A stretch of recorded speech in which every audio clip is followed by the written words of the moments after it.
What's up everyone? Today we're going to talk about the bottom position of a bench press.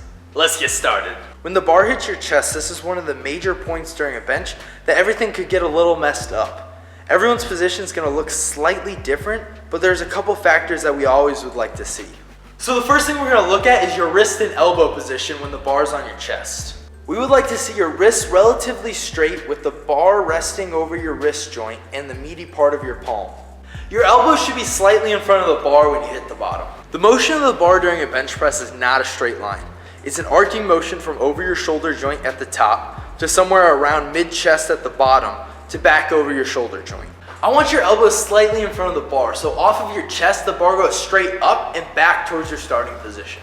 If your elbows are behind the bar, when you start to push, the bar will shoot away from you and you'll have to use a lot of unnecessary energy to pull it back.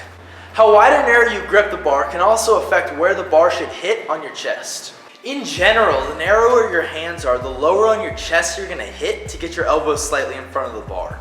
So the wider you grip the bar, the higher on your chest you should hit. But this can change person to person and is just in general how it seems to play out. You need to find a spot in your chest that feels strong and allows your elbows and wrists to be in a good position and consistently hit that same spot every rep.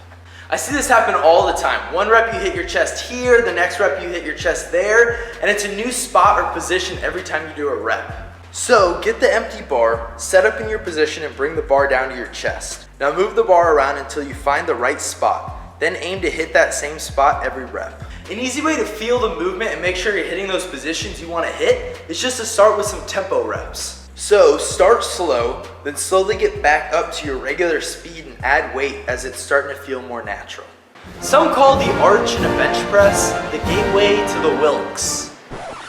Holding an arch in your back and not letting it flatten throughout the whole repetition is really important, but the bottom position is where we see the benefits of it. We can see a lot of mechanical advantages when we compare a bench press with a flat back versus an arched back. The main joint that is the axis of rotation during a bench press is your shoulders. So the further away the bar is from your shoulder joint at the bottom, the larger the moment force is and creates a larger moment arm. A moment arm is the distance the weight is from the axis of rotation, and any moment arm makes the lift harder than it would be if we decrease it or get rid of it. But if we brought a heavy bench press down straight under your shoulders, it wouldn't really work out that well. And you already found a strong bottom position at your chest that works well for you. If we look at hitting the bar at the same spot on your chest with a flat back versus an arch, you can see a clear difference with the distance the bar is from your shoulders. That will decrease the extra moment force that you would have had to overcome, making the lift mechanically easier. So we talked about the importance of an arch and holding it throughout the whole bench press. But let's talk about a cue I like to use to help with that. Anytime we're lifting a heavy weight, we want to use the Valsalva maneuver. The what maneuver? The Valsalva maneuver. Take a big breath before you start lifting and then hold it throughout the whole lift. Oh, Valsalva maneuver.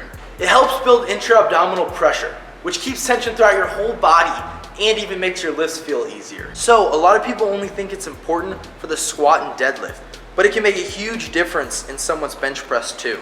So you're set up in your bench press position. Your shoulders are pinched, feet are set with your heels driving into the ground. Now comes the time where you take a huge breath in and start the rep. But here's my cue. Along with getting a huge breath in, think about tightening your arch. I'll go through a period of time where instead of focusing on moving the bar, I'll shift all of my focus into tightening the arch in my back and keeping that tension throughout each bench press. We talked about your hands and shoulders. We've talked about your back position. There's only one more body part we need to talk about. Let's talk about leg drive. Anytime you're setting up for a bench press, one of the steps needs to be locking your feet into place. We always recommend our athletes to walk their feet back as far as possible until your heels are about an inch off of the ground. You should feel a nice little stretch in your quads. Then push your heels into the ground. This is going to be the position you hold throughout your set. Not only does this foot position help with your arch, but it also puts you in a strong position that keeps tension throughout your whole body. So we're in position, but how do you leg drive? Start by driving your heels hard into the ground. Think about pushing them straight down and slightly forward, like you're trying to drag your foot on the ground away from you. But remember, your feet are glued to that original spot, so we're not actually moving them or pushing them across the ground away from you. If you're starting to use leg drive but your butt comes off of the bench, you're probably pushing too hard. We want to create tension from your legs that we can transfer into the bar, but not do a hip thrust.